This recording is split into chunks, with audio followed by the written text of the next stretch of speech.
네, 안녕하세요. 저는 현재 건국대학교 법학전문대학원에 재학 중인 김동민이라고 합니다. 나비 1020이라는 청년단체에서 약 4년간 활동을 했었고요. 변호사 시험 준비라는 학업 때문에 잠시 쉬고 있습니다. 네, 안녕하세요. 이윤정입니다. 저는 국민의힘 인재영입위원회에서 위원으로 현재 활동을 하고 있습니다. 지방정치, 지방의회에 도전하는 친구들을 대상으로 교육활동도 진행하고 있습니다. 안녕하십니까. 저는 박강산이라는 동네 청년입니다.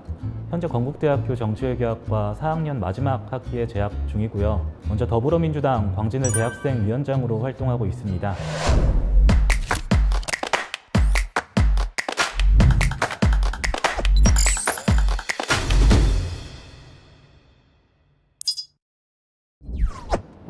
아마 2011년이었을 거예요. 제가 서울시장 당시 선거가 제가 정치에 관심을 갖게 된 계기였는데요.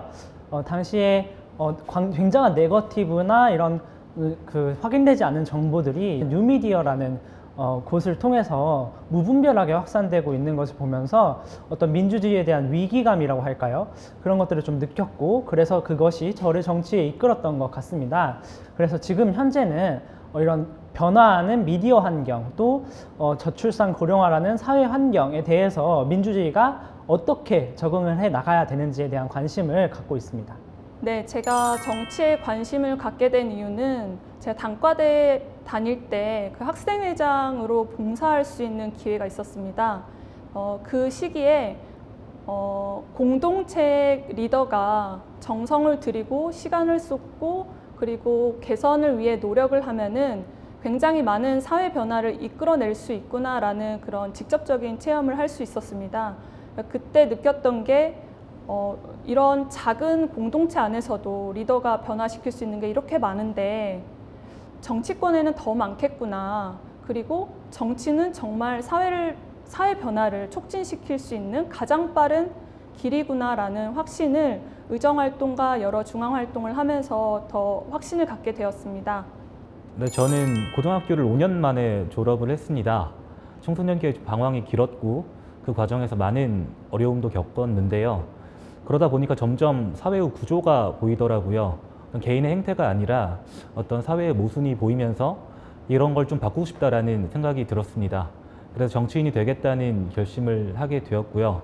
특히 관심 있는 분야는 로컬 민주주의입니다. 민주화 이후 민주주의에 이르러서 더 좋은 민주주의를 위해서는 더 작은 단위에서의 협치, 자치가 필요하다고 생각을 하고 있습니다. 제가 살고 있는 광진구에는 주민자치회가 시범 운영으로 진행되고 있는데요. 그 주민자치회라는 조직이 국회, 지방의회에 이어서 이제 동의회의 역할을 할 수 있는 그런 모델을 한번 만들어 보고자 합니다. 아마 제게 가장 많은 경험을 남겨준 활동은 나비 1020이라는 어떤 단체에서 4년간 했던 활동이 아닐까 싶습니다. 미래 세대를 위한 준비, 연구 이런 것들을 하기도 했고요.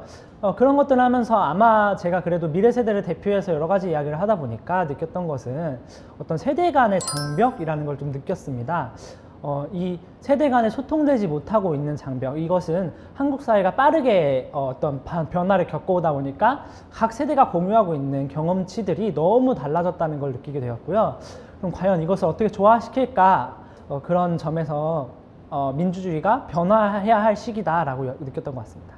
그러한 여러 다양한 직접 경험과 간접 경험을 통해서 사실 기대도 많이 했고 실망도 굉장히 많이 했습니다. 그래서 이제 정당 안에서 할 수 있는 한계, 그 정당 밖에서 할 수 있는 할 수 없는 여러 사안들의 그 맥스를 확인을 하면서 왜 자꾸 실수가 반복이 되는지에 대한 의구심을 좀 갖게 되기도 했고요. 그래서 실수를 반복되지 않게 견지하고 문제 제기하고 다양한 친구들과 또 대안 제시도 하고 있는 부분에 이제 집중을 하고 있습니다. 2014년에 처음 정당에 가입을 했는데요. 법률이 정당 가입을 허용하는 만 19살 때의 일이었습니다. 대학생위원회와 청년위원회 활동을 통해서 여러 경험을 얻고 지금까지 2021년 7년차 지금 활동을 이어오고 있습니다. 그런 현장에서 좀 많은 실망도 느꼈습니다. 기성 정치의 어떤 관행에 좀 상처도 받고 했는데 결국에 직업 정치인은 훈련되는 과정이 필요하고 정당에서 내부에서 배울 수 있는 것들이 많기 때문에 지금까지 당적을 유지해 오고 있습니다. 청년 정치라는 워딩으로 해결해야 되는 것은 아니라 결과적으로 국가 기반에 대한 문제다라고 생각을 하고 있고요. 그래서 저는 이런 제 이상향을 실현하기 위해서 우선 저부터 좀 단련을 시켜야겠다라는 생각을 되게 많이 했습니다. 그래서 현재는 좀 단기적으로라도 일단은 법학을 공부를 해서 좀 체계적으로 이런 제도를 이해하고 또 공부해 나가는 시간을 좀 갖고 싶고요. 미래 세대의 영향력을 배제해가고 있는 현재의 민주주의 이런 측면에서 이거를 해결하는 고민 방법들도 좀 연구해 보고 싶습니다. 의사결정을 할 수 있는 결정권이 있는 자리더라도 의사를 표현할 수 있는 한 파트의 위원이더라도 많은 분들이 진출할 수 있게끔 가교 역할을 좀 하고 싶고요. 돌아오는 지방선거에 훈련된 정치인들이, 젊은 정치 신인들이 많이 진출할 수 있도록 국민의힘 인재영입위원회 위원으로서 역할을 다해보려고 합니다. 좋은 분들이 좋은 출마 기회를 가지실 수 있도록 적극 영임에 힘쓰도록 하겠습니다. 내년 2022년 전국 동시지방선거에 광진구의원 후보로 출마하려고 하는데요. 현재 중앙 정치에서는 각 당의 젊은 정치인들이 활동을 하고 있습니다. 모든 변화는 로컬에서 시작한다는 모토로 활동에 임하고자 합니다. 풀뿌리에서부터 작지만 오래가는 변화를 일구고 싶습니다.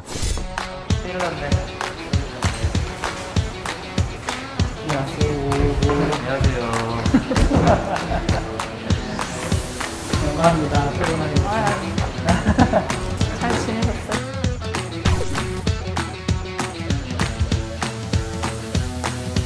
저는 정치의 가장 중요한 점은 책임성과 반응성이라고 생각을 해요. 책임지는 모습 그리고 국민 목소리에 반응하는 모습, 이것이 같이 어우러져야 정치가 잘 굴러간다라고 우리 국민들도 다 느낄 수 있다라고 생각을 하는데요.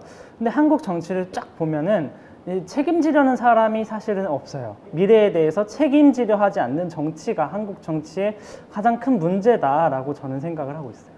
네, 저는 우리 동민 대표님이 말씀하신 것처럼 뭐 정치권에 뭐 미래라는 키워드도 없고, 그리고 이제 누구도 책임지지 않는 그런 잘못된 문화가 굉장히 고착화되어 있는 것도 맞아요. 네, 그런 것도 맞지만 저는 결국엔 이 모든 거를 다 결정하는 거는 결국엔 사람이 문제다. 결국엔 사람이 문제이기 때문에 최고 결정권자든 그런 풀뿌리 민주주의에서 의정활동을 하는 사람이든 결국엔 정치는 사람이 바뀌어야 한다.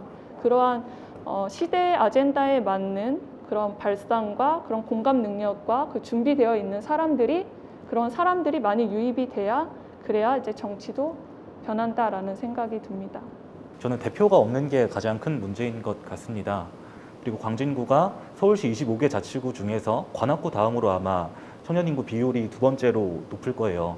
그런데 이제 광진구의회 14명의 의원 중에 청년이 한 분도 없습니다. 청년 어떤 정책이라든지 사업이 진행된 것이 거의 없어요. 조례도 그냥 다 죽은 조례로 그냥 복사 붙여넣기 해서 있는 상태였고요. 그래서 일단 청년들이 이런 중앙의 거대 담론에 이제 좀 바라보기보다는 정말 내 삶에 좀 피부에 와닿는 그런 정치적 효능감을 이제 얻기 위해서는 대표가 정말 중요하고 이렇게 생활 정치가 더 활성화돼야 되지 않을까 하는 좀 생각이 듭니다.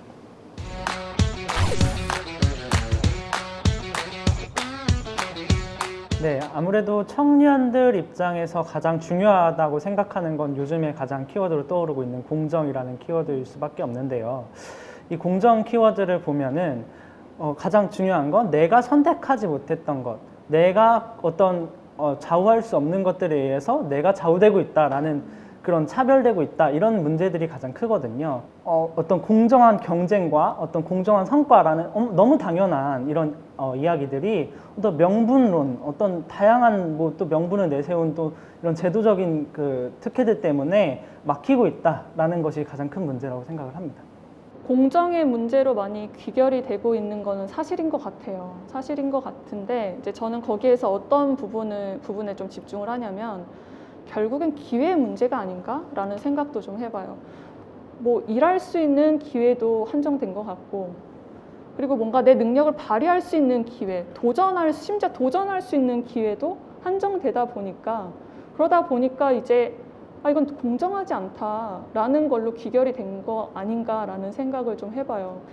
공정하지 않다고 생각을 하는 상황에서 이제 굉장히 나름 납득할 수 있는 그런 공정한 장이 열렸을 때 굉장히 준비되어 있고 훈련되어 있고 능력 있는 친구들이 그 능력을 발휘해서 성취할 수 있는 장이 열리고 있다고 생각을 해요. 다만 이제 능력주의에서 모두가 다 공정한 그런 환경에서 자랐다고 생각은 하진 않아요. 그래서 그런 부분을 좀 제도적으로 보완할 필요는 있다. 정치권이 좀 디테일하게 그런 환경적인 요소로 인해서 그런 공정한 경쟁 라인 앞에도 설 수 없었던 사람들을 좀 설 수 있게끔 제도적으로 좀 보조할 필요는 있다고 생각을 합니다.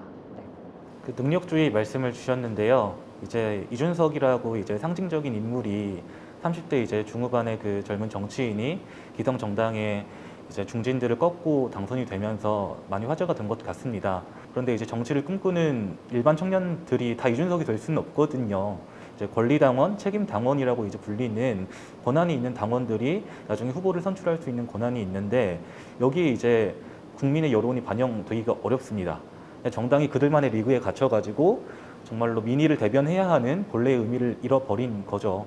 그래서 이준석이라는 사람 그리고 이준석이 상징하는 능력주의는 일정 부분 발현은 됐지만은 아직 그게 다 확산되기에는 아직 구조상에 좀 문제가 있지 않을까라고 해서 저는 할당제가 그래도 좀 필요하다고 생각을 해요.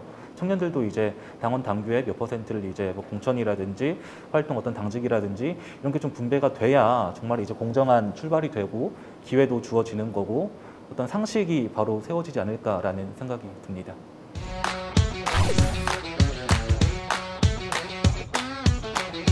이 청년들이 정치에 진출을 해야 되는 이유가 무엇이냐, 결국에는 아젠다가 바뀌어야 된다라는 게 저희의 가장 큰 인식이 아니겠습니까? 근데 저는 오히려 공정하게 그 기성세대를 물리치고 들어간 청년들에게 더 목소리에 힘이 실릴 수 있다. 그래서 오히려 이 기성세대가 파놨던 이런 제도적인 그 장벽들을 무너뜨리는 것이 필요한 거지, 그것을 또 다른 할당제라는 제도를 만들어서 인위적으로 끌어올릴 문제는 아니다라고 생각을 하고 있고요. 지선에서 이 아젠다를 중심으로 청년 세대가 뭉칠 수 있구나라는 것을 저는 확인을 하면서 그러면 이 아젠다라는 세팅을 오히려 청년 세대에게 기회를 주고 이 청년 세대가 중심을 하는 아젠다로 세팅을 이끌어 간다면 말씀 주셨던 사람의 변화 이런 것들이 차근차근 이루어질 수 있다. 그러면서 이 기성세대를 물러나게 할 수 있다라는 생각을 하고 있고요.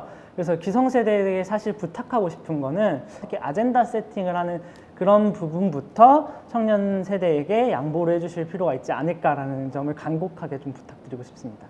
그러니까 저는 걱정보다는 그래도 믿고 한번 맡겨주시면 어떨까라는 생각을 좀 더 하고요. 그리고 저희 젊은 MZ세대들은 그래도 굉장히 훈련이 많이 되어 있다고 생각을 해요. 근데 일할 기회가 없었을 뿐이지. 그리고 만약에 정무적으로 훈련이 조금 미약하다고 한다면 그럼 정당에서 의무 교육을 통해서 훈련을 통해서 인재 양성을 하면 되는 부분이거든요.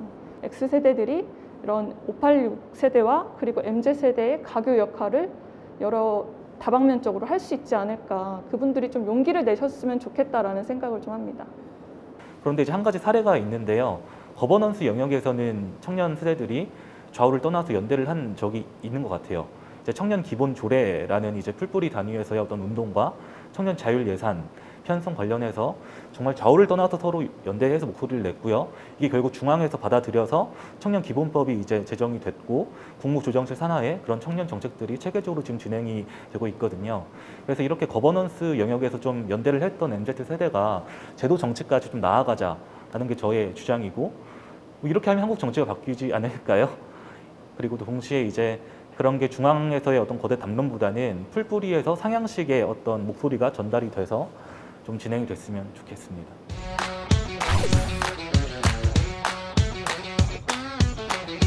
이 청년에게 있어서 가장 중요한 것은 다양성이나 포용성에 대한 그런 가치인데, 개성에 대한 가치인데, 이 가치를 흐트릴 만한 연대성을 그렇게 중시해야 할 필요성은 있는가라는 생각은 솔직히 하고 있고요. 꼭 하나로 청년이라고 해서 다 뭉쳐야 되는 건가라는 생각은 좀 있어요. 이 청년들 세대만 뭉친다고 해서 다 해결되는 게 아니라 어쨌든 기성세대의 일부도 설득해야 되고, 그래서 전반적인 국민의 어떤 의지가 있어야 결국엔 정치가 바뀌는 거잖아요. 그래서 그런 그룹핑된 청년들이 목소리를 낼 수 있는 장들이 중요하다. 저는 그 MZ세대들의 특성이 맞춤형이라고 생각하거든요. 정책도 그런 것도 마찬가지라고 생각해요. 그래서 우리가 뭐 A라는 걸로 다 연대를 하는 거는 이제는 불가능하다. 이제 불가능한 시대가 온 것 같고, 근데 이제 특정 정책에 대해서 만약에 공감을 한다면 그 정책이 굉장히 뾰족하게 MZ세대의 아젠다로 도출은 될 수는 있겠죠.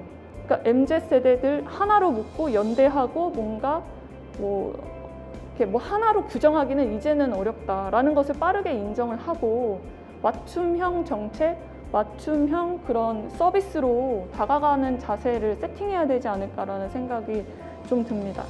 그리고 저는 이제 청년들이 연대할 수 있는 의제들이 충분히 있다고 생각합니다. 그런데 이제 뭐 전선을 여러 개로 짤 수가 있겠죠. 각 분야마다 뭐 정치, 경제, 사회, 문화적으로. 근데 그럼에도 불구하고 정치에 좀 한정했을 때는 아직까지는 이제 좀 함께 목소리를 내는 게 좀 필요하다고 생각을 하고요. 그래서 저희가 MZ세대가 분명히 또 한국 사회에 목소리 내고 그런 게 또 필요하지만은 결국에는 이제 기성세대랑 같이 갈 수밖에 없는 구조이기 때문에 그 점도 유의해 나가면서 이렇게 또 이어갔으면 좋겠습니다.